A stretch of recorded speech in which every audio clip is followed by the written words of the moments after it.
که ما مغازه کتی کار سر کردیم ما نمودی کتاب کم داشتیم بعد آدمایی که آمدن خریداران کتابای در کارش پرسیدن ما نداشتیم از روی همین بسیارتر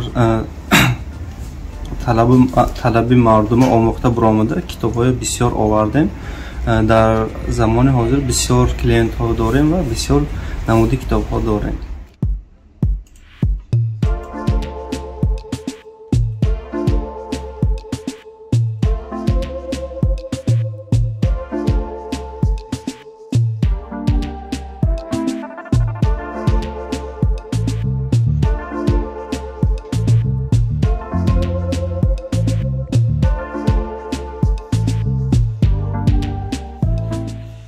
زن درباره مردان، مرد درباره زنان.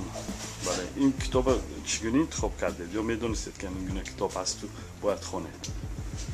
نه این تصادف شد. برق زدید شاید؟ برق زدم. با من خیلی پسند آمد این کتاب. خوب. قریب تمامش کردیم.